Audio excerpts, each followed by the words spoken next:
বেআইনিভাবে ভারতে বসবাসকারী বাংলাদেশি যুবক গ্রেপ্তার হুগলির পান্ডুয়ায়। ওপার বাংলার অস্থির পরিস্থিতি, এপার বাংলায় এসআইআর আবহে পান্ডুয়ার তিন্না দক্ষিণপাড়া এলাকা থেকে এক বাংলাদেশি অনুপ্রবেশকারীকে গ্রেপ্তার করল পুলিশ। ধৃতকে গতকাল চুঁচুড়া আদালতে পেশ করে পান্ডুয়া থানার পুলিশ। পুলিশ সূত্র থেকে জানা গেছে যে ধৃত ব্যক্তির নাম রিয়াদ হাসান। তিনি বাংলাদেশের বরিশার বাসিন্দা। ধৃত যুবকের দাবি ৩ বছর আগে দালাল মারফত কলকাতায় এসেছিল।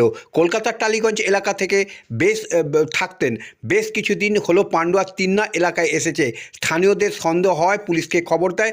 শনিবার রাতে পান্ডুয়া থানার পুলিশ তাকে গ্রেপ্তার করে। পুলিশ ধৃতের বিরুদ্ধে অবৈধ অনুপ্রবেশের অভিযোগে মামলা রুজু করেছে। দাদা, পুলিশ ধরলো কেন আপনাকে? কোথা থেকে এসছেন আপনি? বাড়ি কোথায়? কিভাবে এসছেন দাদা? আসলেন কিভাবে এখানে? বাড়ি কোথায়? পুলিশ ধরলো কেন? দাদা, বাড়ি কোথায় আপনার? কোথা থেকে এসছেন? কিভাবে এলেন এখানে? আপনি ইন্ডিয়ার বাসিন্দা? কোথাকার বাসিন্দা? বাংলাদেশের বাসিন্দা। এলেন কিভাবে এখানে? পাসপোর্ট আছে? ছিল। অ্যাক্টিভ আছে এখন বা ভিসা আছে?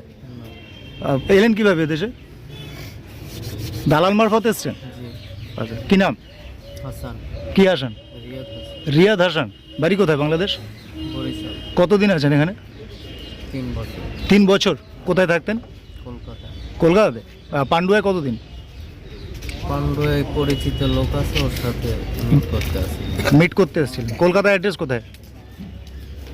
ও টালিগঞ্জ। আর কেউ থাকে আপনার সাথে?